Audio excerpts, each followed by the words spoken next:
if you didn't take up enough new hobbies during lockdown, here's one for you that you may be able to take up now: walrus counting. Yes, the British Antarctic Survey is asking for our help to study satellite images around 15,000 square miles to see how many walruses you can spot and where they are.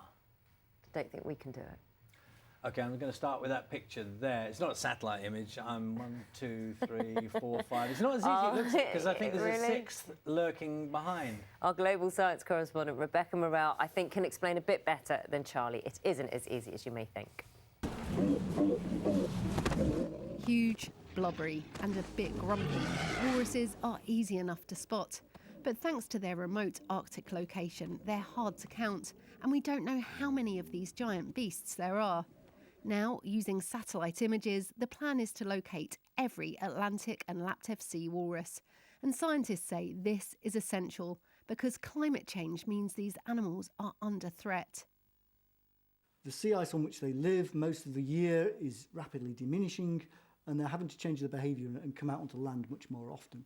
That's almost certainly got some detrimental effect to them, but we're not sure how much their population is being affected by that. Hopefully this project will tell us that important information. We've been taking images of the Earth from space for more than 60 years, but our view has changed dramatically. In the 1980s, satellites could only see objects 30 metres in size, but they quickly improved, and a few years later they could see features 10 metres across. Today, though, the most advanced imaging satellites can see details down to just 30 centimetres, and this has transformed our view of the natural world. Even at that resolution, counting walruses is still a challenge, so the Scouts in East Moseley have been drafted in to help. The first job, scouring through a search area of 25,000 square kilometres to find any images that have a walrus in. It's quite hard because there's like rusty barrels and rocks that look really similar. We're helping people find the walruses because they're endangered. It's kind of a challenge as well because they're all hidden and you have to try and search for them and stuff. If it's a little bit blurry, then it's harder because sometimes it's rocks and they're the same colour as walrus. But then sometimes it's quite easy because it's black in the background and they're kind of highlighted. I really do like the environment, so I want to save the world, so this is really helping me. But the project is going to need a lot more people to help with the count. We've loaded up more than 600,000 images onto the Walrus from Space platform, which you can access through the WWF UK website. And we're calling on at least 500,000 people to help us search for and then count walrus on the platform. The future is uncertain for this icon of the Arctic. Their icy home is changing faster than anywhere else on the planet. But now, with satellite technology and the help of the public, we should finally find out how many walruses there are and see how they fare in the years to come. Rebecca Morelle, BBC News. So let's speak to Hannah Kuben, who's from the British Antarctic Survey. Morning to you. Morning. Good morning. So we all love looking at pictures of walruses, Yes. but tell me about the project. How can people at home get involved? So very easy.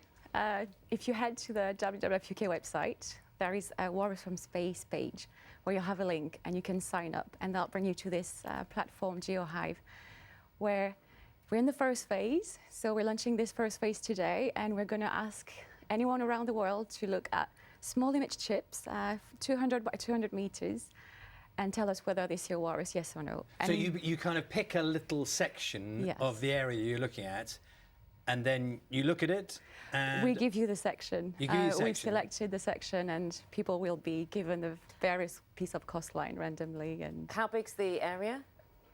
in total, Oh, no, it's of the section. 200 by 200 meters. So it's quite small, and you can zoom in case you're What not. if you don't see a walrus? Can you ask for another section?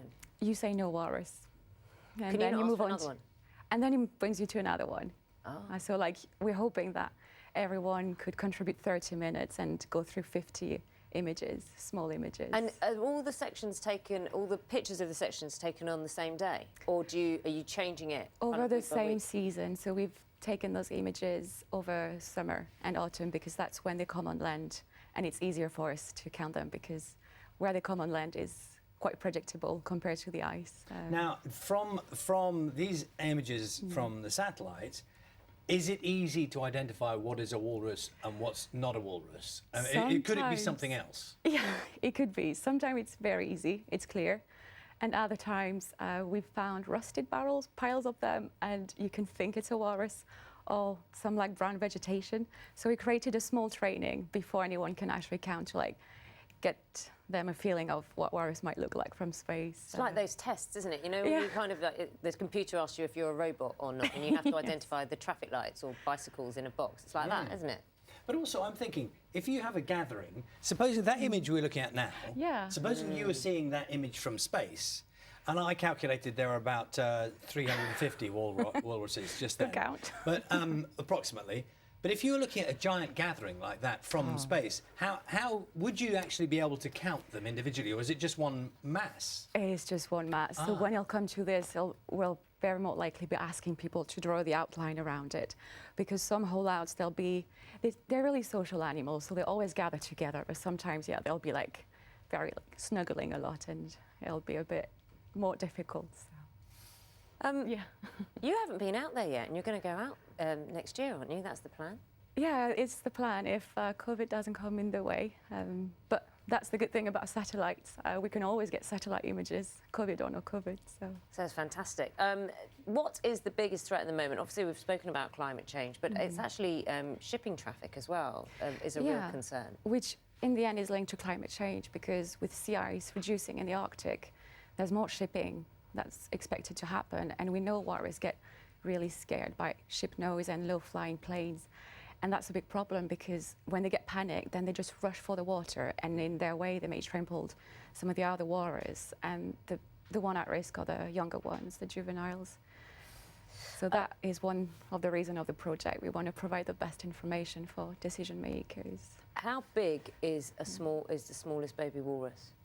How big? And could you see it from space? I think you could, because you could see. So adults are about, male adults are about 4 meters long, and females are about 3 meters long. So smaller ones will be like 1 meter. So that's still significant, isn't it? Yeah. Hannah, lovely to see you here this morning. Thank you very much. Really good to talk to you. Thank you so Thank much. you.